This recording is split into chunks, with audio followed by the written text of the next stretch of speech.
Ion Series door handles from Boost Auto. They come with a LED strip down the side, and they have the same boot up sequence as my tow mirrors and my LumaStep M2s. Having these all in sequence makes for a really cool light show when starting the truck. These door handles are completely customizable and have several different options to choose from when ordering. I chose to go back with black door handles because I like the black and red combo that already comes on the truck. But I do love that the chrome button that was on the factory door handle is now gone. They also offer a chrome finish or paint match to your VIN, and I do think that red door handles would look really good as well. Here's a close-up of how they compare to the factory door handle. The finish is pretty much the same and the quality is just as good as the factory. Outside of the LED strip, there's a little BA logo right here. The button press feels slightly different. The factory just feels clickier. This handle is more of a soft press. For the light function, I chose to go with the switchback, which blinks the same pattern as the factory lights, mirrors, and power steps,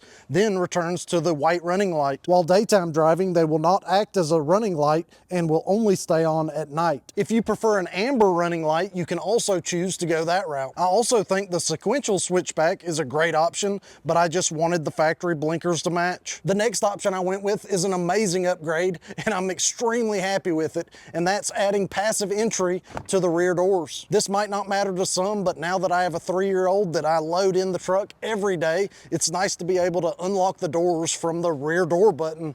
And now that I have a second child on the way, it's going to be really beneficial. The last option is if you want the boot up sequence, which is a really awesome feature and is a must for any Boost Auto upgrade. During the daytime, you will get the boot up sequence with a remote start, and they'll stay lit up until you fully start the truck. Also during the daytime, you will get an amber flash when remote unlocking the doors, but will get no lighting feedback when unlocking the doors with passive entry. Getting these installed will take all day, and that's mainly due to the wiring. First, you'll need to get the door panels off. Behind the door handle trim cover, there is 1 screw, and behind the grab handle trim piece, there are 2 screws. On the front doors, there are 2 screws at the bottom, and the rear doors, there's only 1 screw. Starting at the inside bottom, there's a lip you can grab to get things started, and then you should be able to make your way around to release the rest of the door panel. Behind the panel, release the cable for the handle, and then release the wiring harness on the door panel. With that out of the way, you'll have to take off the inner door liner, taking your time not to tear it. You will also need to take the speaker out, removing 1 bolt with a 7mm socket and unplugging the connector on the back. Moving on to the wire routing, the controller will live on the driver's side under this trim piece. You will route the wires for the passenger side under the dash towards the front of the center console, tucking the wires under the front of the carpet. To release the door jamb boot, take a small flathead screwdriver, pressing down and out. Press the red tab on the connector back and then release the door harness and pull it into the door where the front speaker lives for easier access. You will now need to route the wiring from the controller through the door following the path of the door jamb boot. To run this through the boot, I used a piece of 12-gauge electrical wire. This was not the easiest thing to do, but I eventually was able to pull the wires through. You will then attach the wires to the factory wiring harness with a few tie wraps. The biggest thing to make sure of is that you route the wires behind the window track using the provided clips that will adhere to the inside of the door. Once routed, you can cut the cables, leaving just enough to work with. Taking a pair of strippers and crimpers, connect the pigtail with the connector that will plug into the door handle. Now we can disconnect the passive entry connector by pushing the red tab down and releasing the cable. To uninstall the factory door handle, pull the plug out on the side, and then with a T25 Torx bit, loosen the mechanism while pulling on the door handle. Once you have it loose enough, you will feel the door handle release, and you should be able to pull the handle out with the harness. The other piece of the handle will come off by wiggling it back and forth a little bit. You will save the factory rubber gasket for the Boost Auto handles, so make sure to put that back into place. There is a difference between the front door handle and the rear, and you want to make sure you grab the right one. The front handles have keyless entry antennas built into them for the passive entry. The connectors are also keyed to the appropriate factory connection. Install the new door handle, feeding the wires through the opening.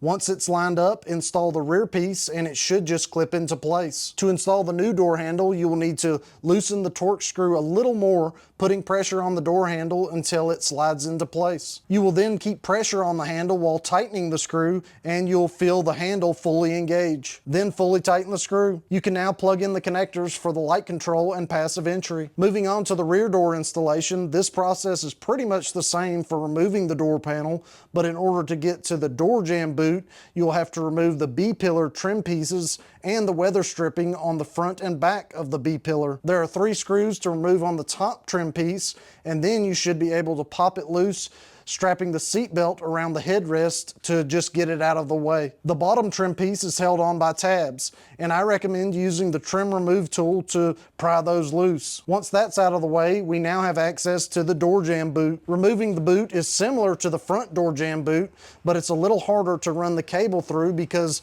there's a 90-degree hard plastic piece on the inside door section. You will have to remove the top cover to gain access to pass the cables. Once all the lighting cables are run, if you decide to get the rear passive entry, you will then run the wires from the door handle to the front driver's side dash, which you will run in the opposite direction. Once getting those cables through the door jamb, I routed them under all the door trim, behind the carpet, and back under the driver's side dash. Once all the cables are run for all the doors, the lighting cables can be plugged into the appropriate slots on the controller, and the input cables can be wired into the BCM for control. Using a T-tap for all BCM connections, the orange input wire will connect to pin 13 on the black BCM connector. The red and green input wire will connect to pin 3 on the black BCM connector. The red and blue input wire will connect to pin 2 on the brown BCM connector. The red input wire will connect to pin 4 on the brown BCM connector,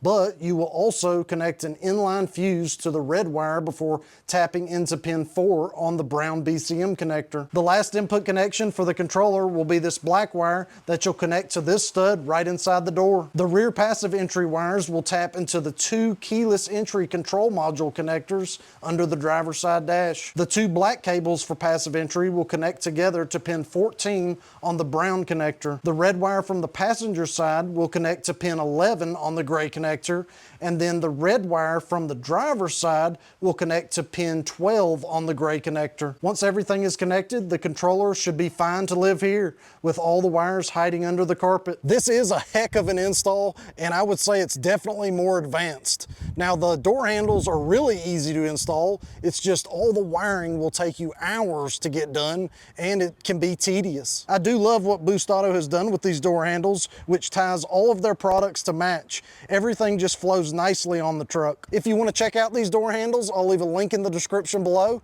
Thanks for watching, and until next time, we'll see y'all.